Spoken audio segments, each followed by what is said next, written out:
Okay, so this is the online curriculum and frog update for English.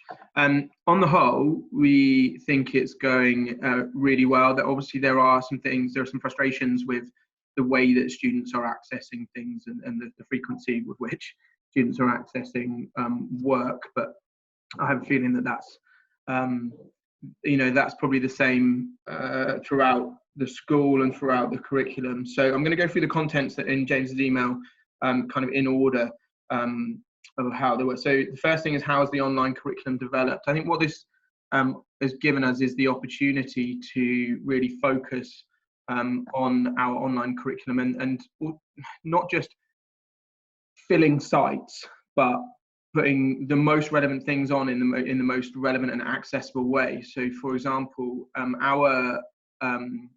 our whole site is split into the modules that we teach from year 7 to 11. So that's more kind of content based that I'll show you in a minute, the kind of thing that we've got in a minute. And then our reading and writing skills, which is our skills based thing.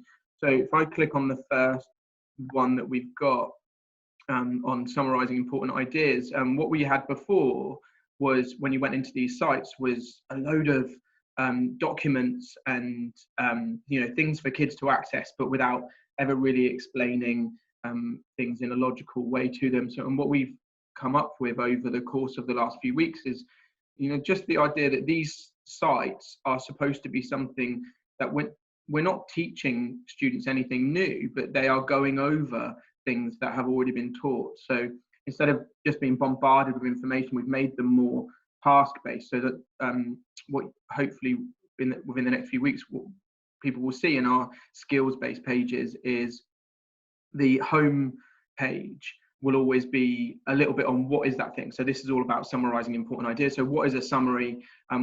Using a lot of kind of YouTube clips where we can, and then on the homepage here, there is a quiz for them to do. So it's nothing major, but it's just almost a summary of what a summary is. The pages linked to the grades then are more task-based. So we've set it out so that they actually have something to achieve, something to do, something to go through. And then the file drop function has really helped us out. I don't think any of us really knew what the file drop function could do. And what the hope is that, when we're teaching, this is very much a key stage 3 kind of thing, summarizing ideas. And then when it goes into key stage 4 and the more GCSE based GCSE based tasks come out, it is linked to the language exam. But what the hope is that if we're teaching summarizing ideas in year 7, for example, and you've got that class that you're just like, well, I just don't think they're getting it. The aim is that we have a task-based page that we can just share, assign the page, and then because it's already got the file drop function with a short success criteria, that's so easy for a teacher to use as a homework task. And even in key stage 4, you do grade 4 to 6 or the grade 7 to 9 one, because it's task-based, or something for them to watch, something for them to then do, and a main writing task at the end of it with a file drop. It's really easy, because then it will go straight.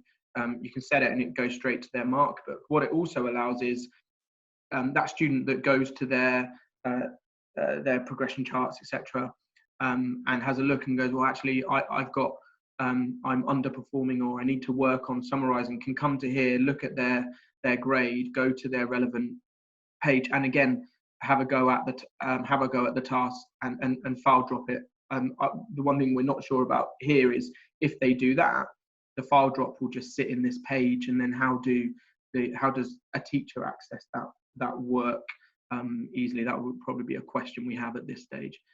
So that's our kind of skills-based things. That's the aim, and I think what this time has allowed us to do is really come up with a system that is easy for the students and doesn't just bombard them with documents and information and things like that. Any documents can go in that for teachers file, and then they can be issued as and when.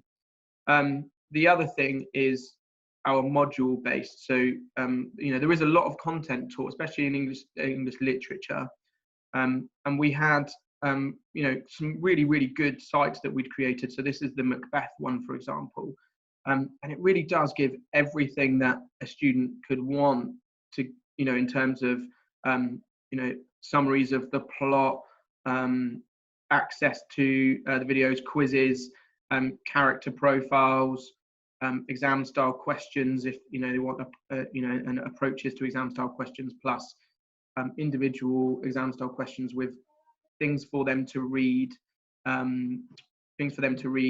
before they answer it. So it's not just, oh, here's an exam style question, go. And then all we did with the school closure work was set up a new tab, explained exactly what they need to do with the school closure work, and then broke it down into kind of easy step-by-step lessons. Where, for example, last week I got my year 10s to do lesson 20, and it comes with the lesson which I've adapted. It's not exactly the same as it would have been in lesson, but it's very similar in terms of what it's asking students to do. And then it's got a file drop at the end with the success criteria. So the hope is that, or not the hope, all I did was went to share, assigned that page, and then it set it up as in my mark book. If I go to the assignment, it set it up. Oh no, I didn't want to click that. If I go to preview assignment, that then sent them that page. I can write a little bit of spiel, comes up with the thing, and then with the lesson, and then it's got the file drop. The one thing with the file drop, which was annoying last week, which John has spoken to Frog about, is the success criteria didn't come across, which is really annoying. So today is my day for marking year 10 work.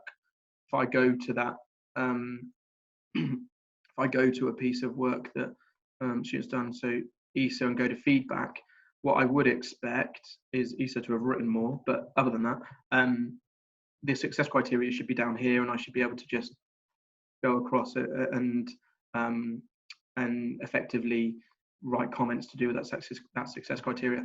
Even without it, though, I can still click on the what and well, even better if, and make comments. It's not too much of a problem, but also it meant that the success criteria for ESA and for the rest of year 10 was in the lesson, but it wasn't on the actual file drop, which is annoying.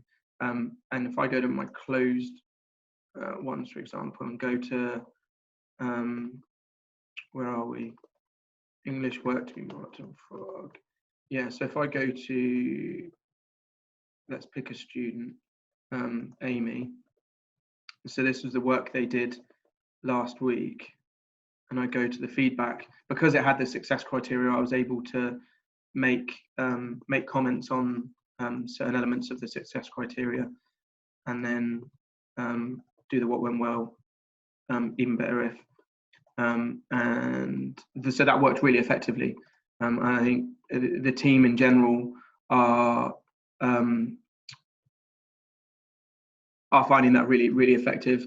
Obviously, there's just little blips like the success criteria not coming across, which we can't really affect. We just have to keep going.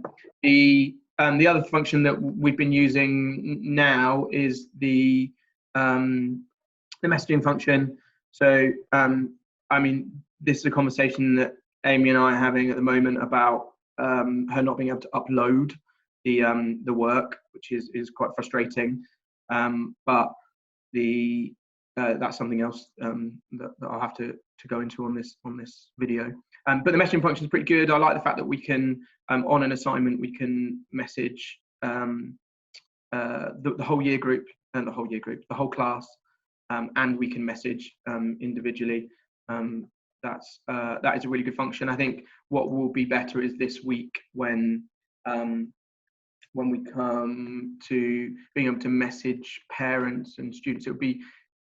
It would be more useful to be able to message them outside of the assignment. So if I've got a general comment to make to my year 10 class, for example, on things that I am noticing in their work, or if I wanted to even to, I don't know, upload a voice note or something on some general feedback, they're not really, I doubt they're accessing that in their closed assignments.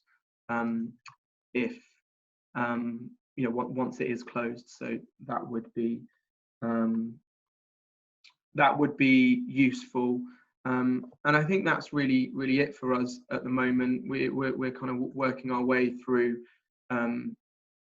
making sure that our online curriculum is there and ready to go for them, for students, regardless of whether it's the route of a teacher assigning them a page or the student accessing the page through their own kind of progression charts.